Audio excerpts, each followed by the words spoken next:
Hi అండి. ఎంతమంది parents కంగారు పడుతుంటారు. మా పిల్లలు అస్సలు అన్నం తినట్లేదు మేడం, రైస్ తినట్లేదు మేడం అని చాలామంది చెప్పే క్వెషన్.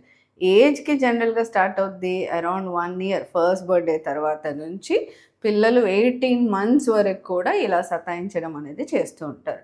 మరి కంగారు పడాలా? డెఫినెట్‌లీ కంగారు అవసరం లేదు. రైస్ తింటేనే ఆరోగ్యంగా ఉంటారు అనేది డెఫినెట్‌లీ అపోహ. సో, ఇప్పుడు రైస్ అనేది ఏం చేస్తది? ఓన్లీ కార్బ్స్ అంటే కార్బోహైడ్రేట్స్ అనేవి మాత్రమే ఇస్తుంది. ఈ రైస్ బదులు మనం ఏవి ఇంక్లూడ్ చేయొచ్చు ఫుడ్‌లో అనేది ఒకసారి ఆలోచిద్దాం. సో, చపాతీ, మళ్ళీ వీట్, ఓట్స్ మన ఇంట్లో దొరికేదే అది పెట్టొచ్చు. ప్లస్ మన రైస్‌తో తయారు చేసిందే ఇడ్లీ, దోస. ప్లస్ మరమరాలు, అటుకులు ఇవన్నీ కూడా మనం డైట్‌లో ఇంక్లూడ్ చేయొచ్చు.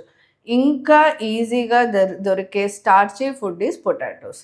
సో, మీరు పొటాటోస్‌తో కూడా ఏదన్నా పరాఠా లాగా అలాంటివి ఏమన్నా చేసి మీరు ఇంట్రొడ్యూస్ చేయొచ్చు. డెఫినెట్‌లీ రైసే తినాలి అనే అవసరం డెఫినెట్‌లీ లేదండి. సో, మరి ఎందుకు చేస్తుంటారు? రైస్ అనేది ఎందుకు తినరు? టెక్స్చర్. సో, ఆ soft mashy food. So, almost 1 year వరకి మీరు పెట్టే ఉగ్గు అలా సాఫ్ట్‌గా పెట్టి సో, జనరల్‌గా పిల్లలకి టెక్స్చర్ అనేది నచ్చదు. సో, ఆ టెక్స్చర్ చేంజ్ చేసి ఒక 2, 3 మంత్స్ వరకు కూడా వాళ్ళు అసలు రైస్ తినకుండా ఉండే ఛాన్సెస్ ఉంటాయి. మళ్ళీ ఇంట్రొడ్యూస్ చేయండి.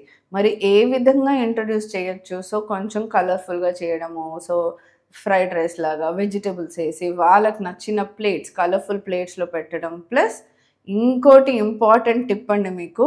సెల్ఫ్ ఫీడింగ్ అనేది ఇంట్రొడ్యూస్ చేయండి. ఎలాగో రైస్ తినట్లేదుగా, మీరు తినేటప్పుడే మీ పక్కలోనే కూర్చోబెట్టుకొని వాళ్ళకో ప్లేట్ ఇచ్చేసి సెల్ఫ్ ఫీడింగ్ అనేది అలవాటు చేయండి.